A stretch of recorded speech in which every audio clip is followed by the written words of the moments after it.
Pro Group Management. Workers' comp that works for you.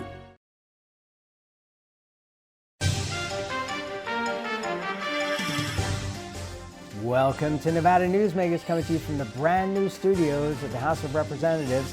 On the broadcast today, Congressman Mark Amodei of CD2, here for the whole show on an all-new Nevada Newsmakers.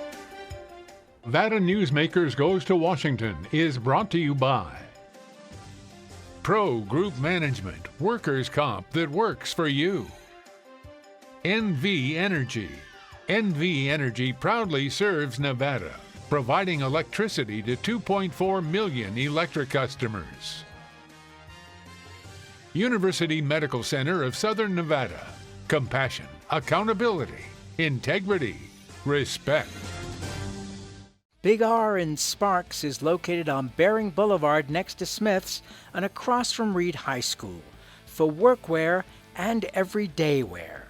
Evaporative coolers, outdoor living, Weber's, Traeger's, and Lodge. Fill your propane tanks here. Big R on Bering Boulevard in Sparks next to Smith's and across from Reed High School. Big R. Hardware, clothing, and a whole lot more. Fantastic cocktails and delicious food. It's a good time to eat. Over 500 hot slots, plus electronic table games. It's a good time to play. Player rewards and big-time jackpots. It's a good time to win. Ooh, your good times are tamarack.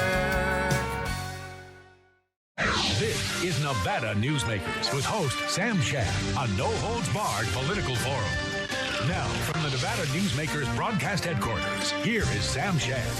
And back on Nevada Newsmakers, coming to you from Washington, D.C. in the brand new House recording studios. We're excited to be here with Congressman Mark Amodei. Thank you for doing this as always. Happy to do it. You're the first big show in the new studio, so no pressure, Sam. You'll do fine. Don't be nervous. Oh, okay. Well, no pressure at all.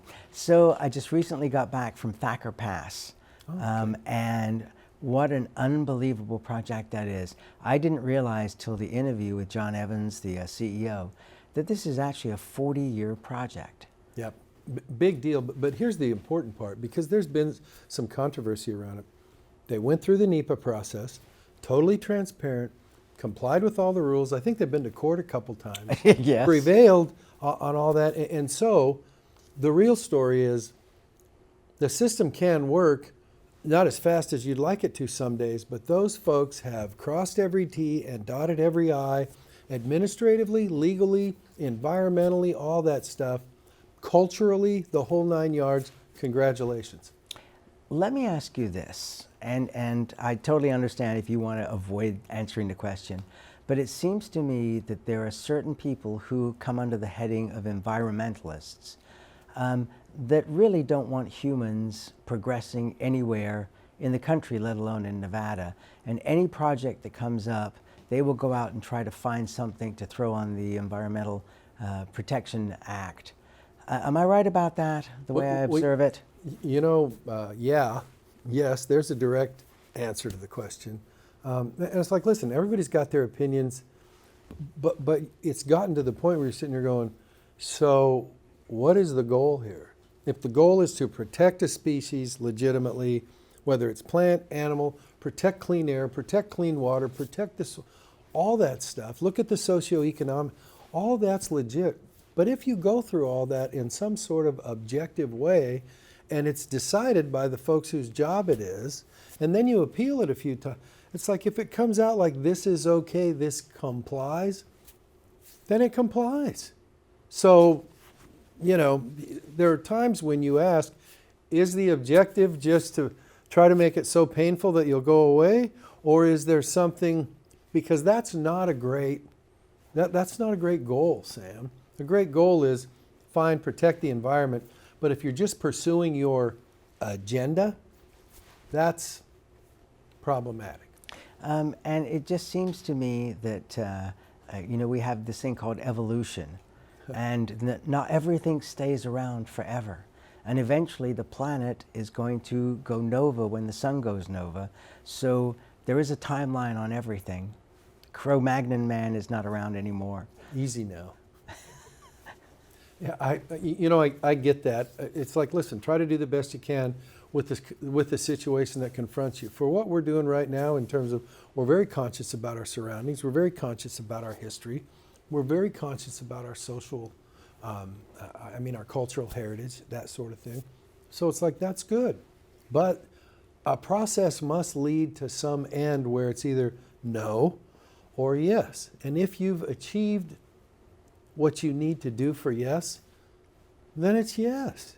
And Thacker Pass is a great example of, they've done everything right. They've earned the right to go ahead and pursue this project in a socially and environmentally responsible manner.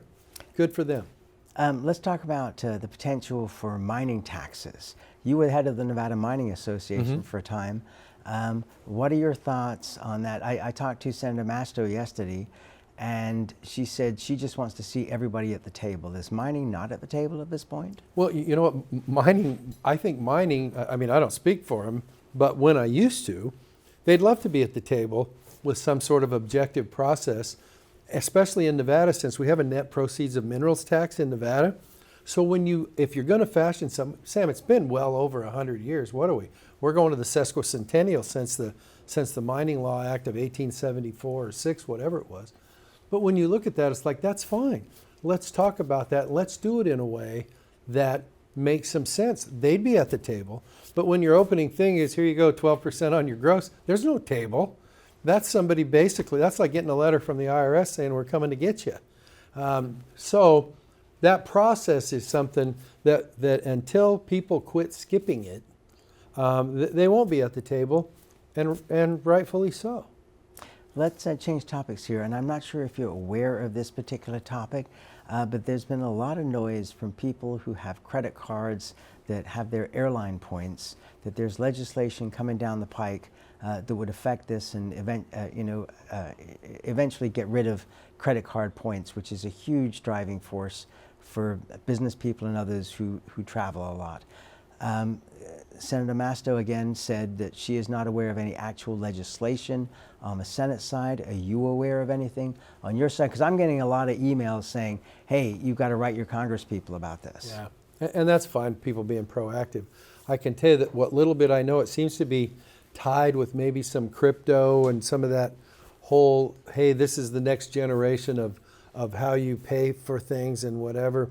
And so that's going to be a steep hill to climb, at least in real time and in real time plus, I think, especially with the economic situation we find ourselves in. This is no time when you're competing with China, dealing with inflation, dealing with general cost of living things, to go, oh, by the way, we want to start changing up our traditional notions of currency. So I don't see that as anything that's imminent at this point in time, or even maybe beyond. Some folks are floating some trial balloons, but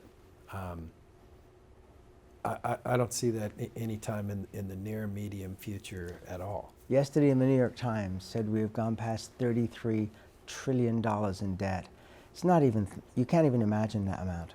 You can't imagine 1 trillion. No. Well, when I got here, it was John Boehner was the speaker, Barack Obama was in the White House. In the first 5 years, we had cut the annual debt to $500 billion, 500 billion. And it was like, well, that's good work, but nobody's saying mission accomplished. Since then, it's been back on the climb again. COVID didn't help, and whether you voted for or against those bills, still it's like, well, you did what you thought was right at the time. That was the first bill. The second and third bills, despite all the pretty names and stuff like that, are like, hey, that was the old Rahm Emanuel thing. You never want to waste a good emergency. And so I don't think that has turned out to be great or responsible policy. And you know, there's some people say it doesn't matter. And it's like, I'm not an economist, Sam, but it's like, boy, I hope you guys are right, but I don't believe that. That matters. Now when you talk about mandatory spending, we had some years where interest was pretty close to free. Interest isn't free anymore, and that's becoming one of those things that's competing with paying for Medicare and paying for Social Security and You all were those one of other the things. first to say this on this program, that eventually the bill was going to come due, and when these interest rates went up, the government's interest rates were going to go up too. And they have, and it's ouch, and it's not getting better. It's never coming back down either, not until another emergency, because doesn't the Fed need that tool, that if we were into another financial crisis, that they would have the ability to cut interest rates to boost the economy? Isn't this actually a normal interest rate level? Well, it may be in a historical sense, but in a near-term history sense, there's a generation out there, Sam, that was used to kind of free money. Right. Wasn't my generation. Right. Maybe Or it's mine. Your generation. You're a young guy.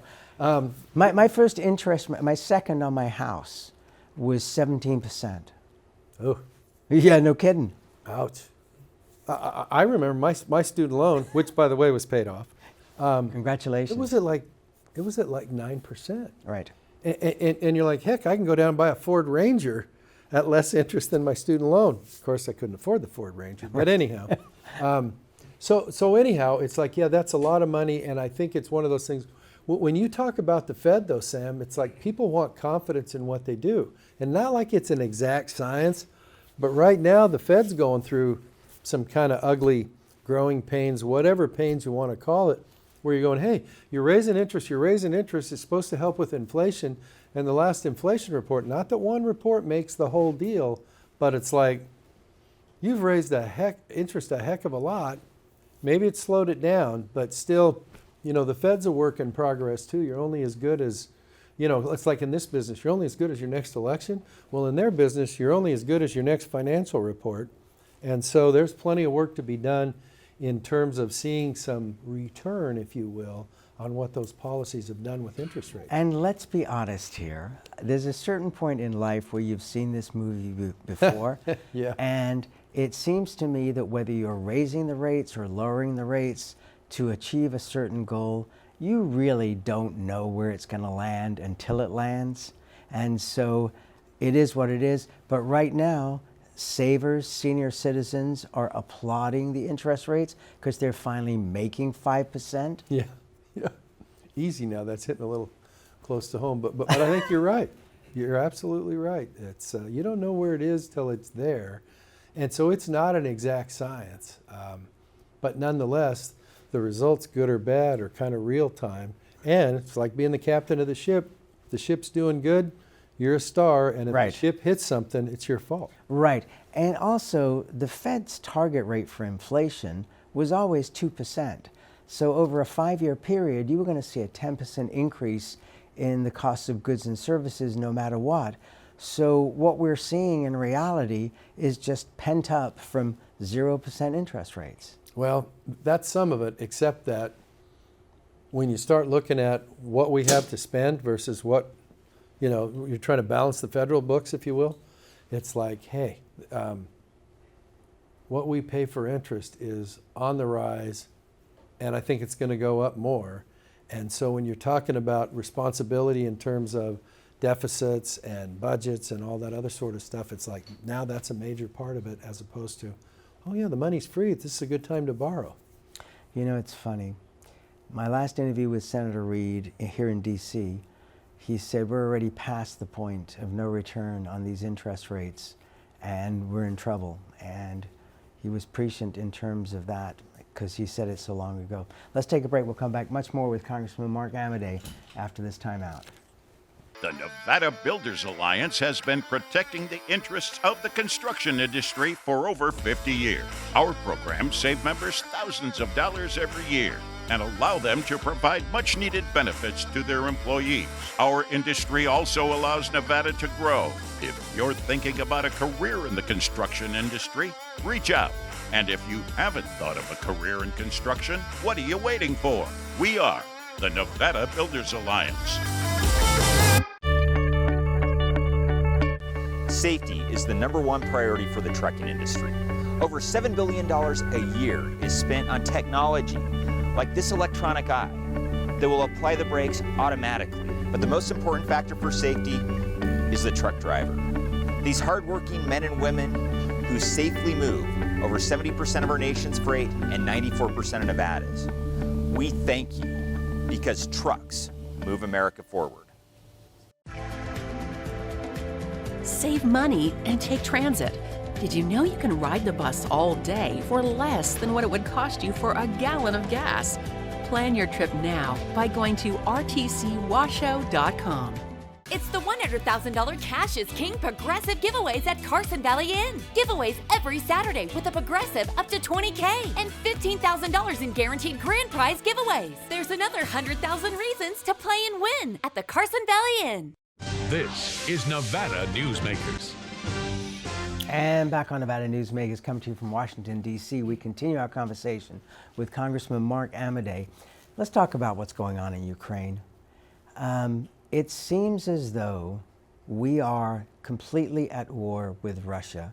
The only thing missing is American troops on the ground.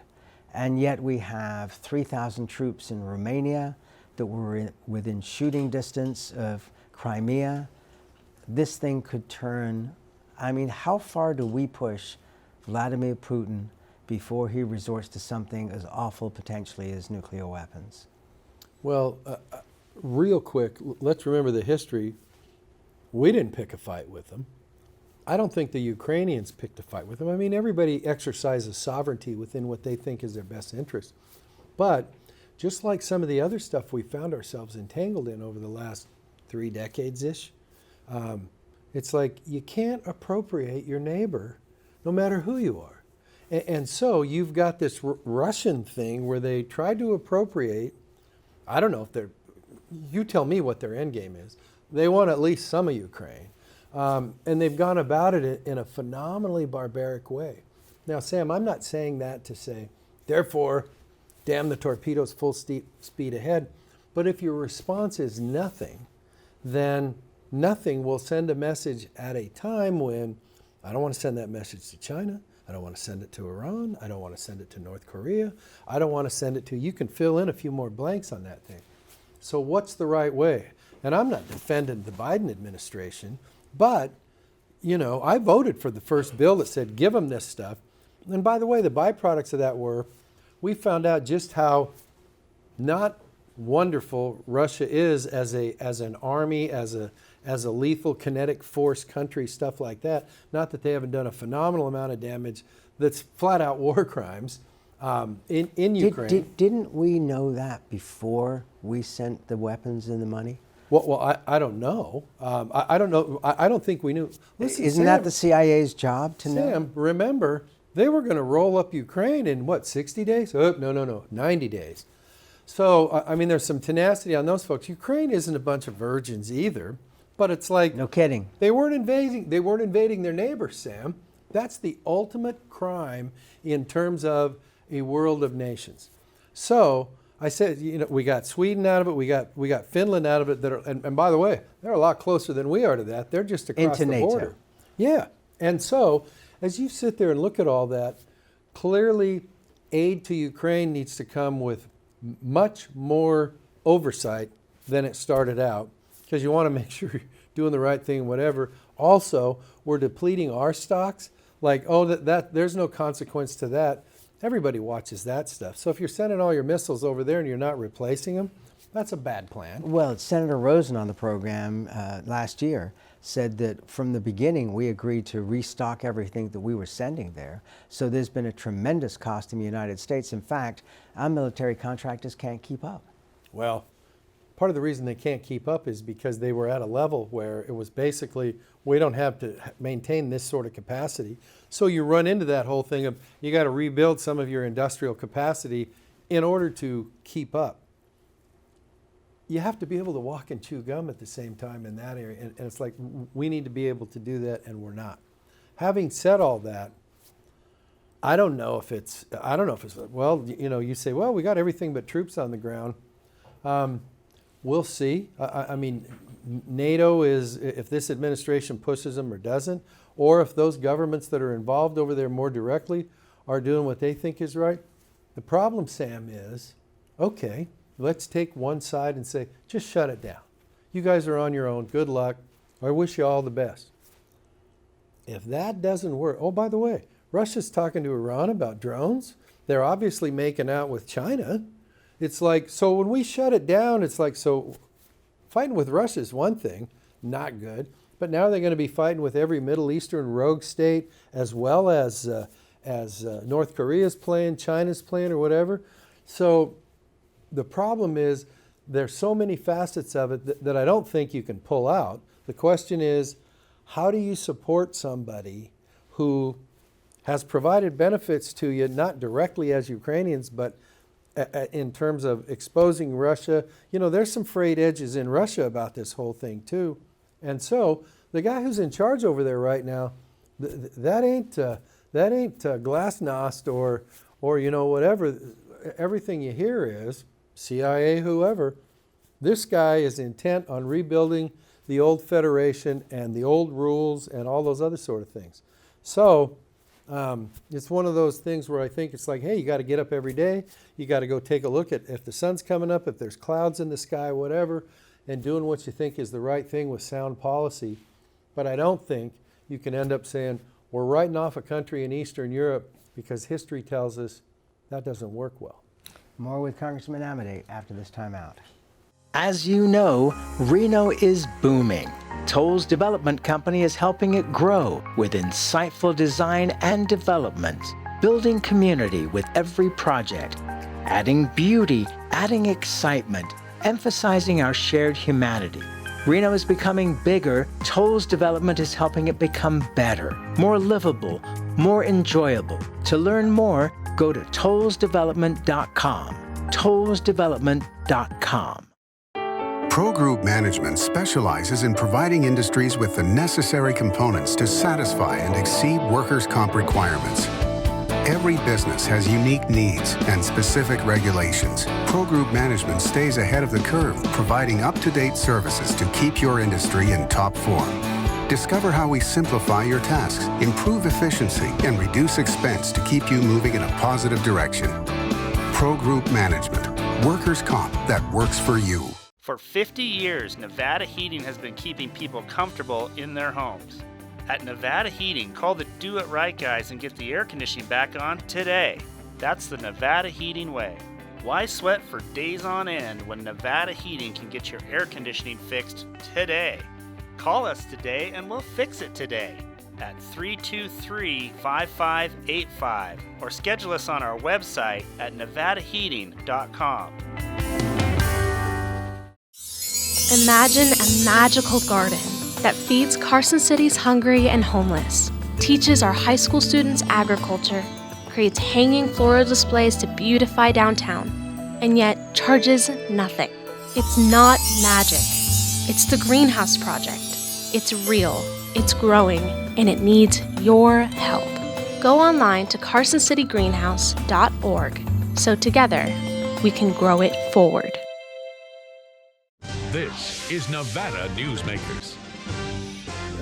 And back on Nevada Newsmakers, coming to you from Washington, D.C. in the brand new House studios, and they are fabulous. You should see the buffet line over here. No, I'm just kidding about that. That all came from Congressman Amodei's. No, I'm kidding. We about got it that from too. Las Vegas. All right, let's talk about lands bills. Yes, sir. Okay, so it seems to me that you're pushing ahead to get these lands bills done, but is everybody done agreeing on what they actually want from these lands bills? Well, our rule is nobody elected me to be a planner or a zoner in any county or city in the state.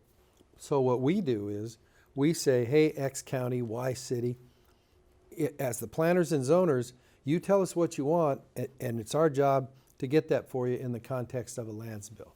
And so, we've got the Northern Nevada package, which has got 4 or 5 counties, and which includes cities. We've got the Clark County package, which includes all the cities down there as well as the county. Ivanpah is one of the pieces. And so it's one of those, Sam, you look at it, and since Harry Reid left the Senate, I think Fallon's, it had a little piece for Lander County in it, but that's the only one we did, and that took a lot of trying across 2 administrations to finally get that done. And so as you talk about a state that continues to matriculate, and you talk about a state that's still well over 80% federally owned, which is fine, except that when you talk about if the city of Sparks needs something, if the city of of Las Vegas needs something. You know, the Lyon County folks, the Story County folks, Elko's in it, in the deal now, where it's like, hey, when you're basically completely surrounded by federal land, you got to come through the federal process in order for cities and counties to have inventory for them to make the decisions about what they want their communities to be. Do you think, give me a yes or no on this, that we're going to see any lands bills out of this Congress? Well, I'll tell you what, we're going to see some out of the House by the end of the year. And then it's our job to go over to the Senate and say, hey, here's why.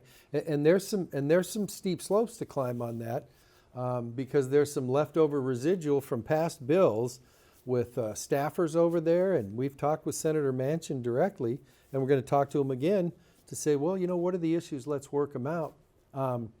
But I can tell you with Bruce Westerman and this leadership, we fully expect to have bills into the Senate by the end of the year.